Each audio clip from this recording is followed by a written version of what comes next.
Qui ne souhaiterait pas être remarqué et reconnu pour ses compétences ? À l'heure d'Internet et des réseaux sociaux, gérer son image devient une compétence clé. Le personal branding est largement développé aux États-Unis. C'est une sorte d'extension du coaching de carrière, dont le but est principalement d'accélérer son évolution professionnelle ou même de changer d'emploi. Petit disclaimer, il ne s'agit pas de se vendre, le but n'est pas de vendre sa personne, mais de proposer ses services. La question qu'on peut se poser, c'est comment sortir du lot. Toutes les personnes qui veulent changer ou trouver un travail doivent voir de quoi je veux parler. Il faut se démarquer, se faire remarquer, faire de son CV celui qui restera en haut de la pile. Avec l'expansion des technologies, cela passe de plus en plus par les outils numériques.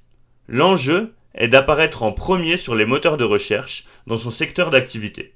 Et ça, dans le but de trouver des clients, nouer des contacts ou encore se faire débaucher. Dans la même lignée, avec l'évolution du rapport au travail, par exemple l'essor de l'auto-entrepreneuriat, les individus sont de plus en plus amenés à monnayer leurs compétences, quitte à se transformer en micro-entreprise. En effet, la mutation de la relation de travail entre l'employé et l'entreprise se caractérise notamment par une sorte de contractualisation des missions plutôt que sur des contrats à long terme. Ces mutations nous conduisent de plus en plus à développer le réseautage et la veille de carrière en communiquant. C'est là que le marketing de soi intervient. Quels sont les points forts de votre marque personnelle ? Comment définir une offre de service cohérente et crédible ? Ou encore, comment se différencier de ses concurrents ? Pour cela, il y a plusieurs principes à respecter. Dans un premier temps, il faut se démarquer. Pour cela, il faut se définir. Connais-toi toi-même, disait Socrate. Identifier ses traits de personnalité est un bon point pour débuter. Définir ses qualités et ses défauts, ses domaines de progression, les contextes dans lesquels vous vous épanouissez ou non. Pour cela, il existe plusieurs outils. Le questionnaire MTBI par exemple est un bon moyen de mieux se connaître. Néanmoins, le but est de se mettre en avant et pour cela, il faut mettre l'accent sur ses points forts. Pas forcément évident dans notre société. Pourtant, on sait que les meilleures chances de développement professionnel et personnel de chacun résident dans le secteur où il possède le plus de compétences. Une fois que vous avez une meilleure connaissance de vous-même, il faut se fixer un cap. Obtenir une promotion, changer de travail ou encore monter votre propre business. Pour atteindre ces objectifs, il ne s'agit pas d'écraser la concurrence, mais de trouver sa juste place. Mieux seront définis votre cible et votre projet, plus efficace sera votre communication. Et justement, parlons-en. Une fois que vous avez défini ce que vous pouvez apporter et comment vous pouvez vous démarquer, il va falloir communiquer votre offre à vos clients potentiels.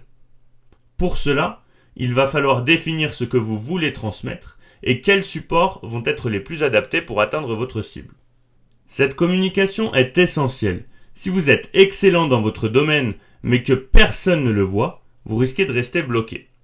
Le secret est de ne pas trop se disperser et de construire une image percutante. Le but est de montrer ce que vous apportez en plus des autres. C'est votre différence qui fait votre force.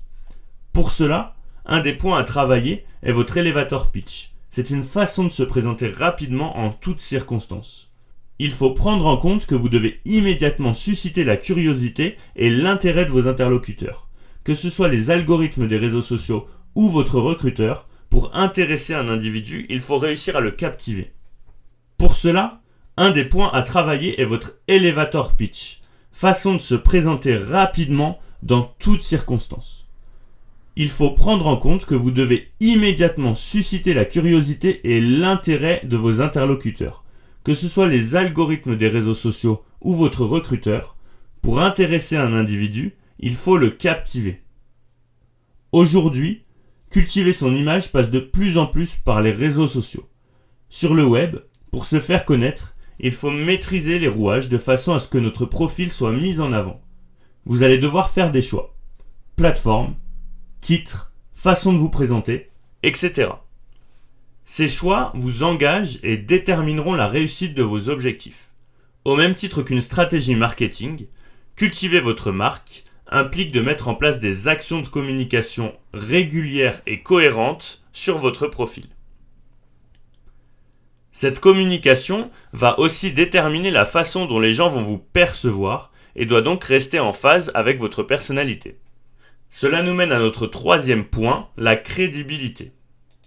Sauf si vous évoluez dans un domaine où vous n'aurez pas de concurrence, les recruteurs voient défiler un grand nombre de profils.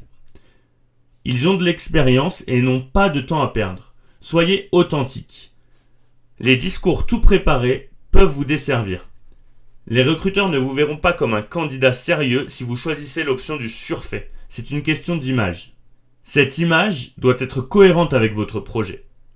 Posez-vous la question, est-ce que je suis crédible pour tel ou tel poste ? Cela peut vous permettre d'adapter votre positionnement. Néanmoins, ne vous laissez pas arrêter par certaines attentes sociales, elles peuvent parfois vous freiner alors que vous êtes largement capable. Le tout est de rester sûr de soi dans la limite du réalisable. Pour cela, vous devez vous demander où est-ce que vous en êtes dans votre vie ? Est-ce que vous êtes vraiment prêt à vous investir dans cette démarche ? Si vous regardez cette vidéo, c'est que vous êtes déjà bien avancé dans votre réflexion. Pour poursuivre sur cette voie, il va vous falloir une bonne estime de vous-même. Vous devez croire en vous et en vos capacités. Je ne vais pas m'attarder plus longtemps là-dessus, il existe pléthore d'informations et de vidéos à ce sujet. Si la vidéo vous a plu, n'hésitez pas à liker et vous abonner.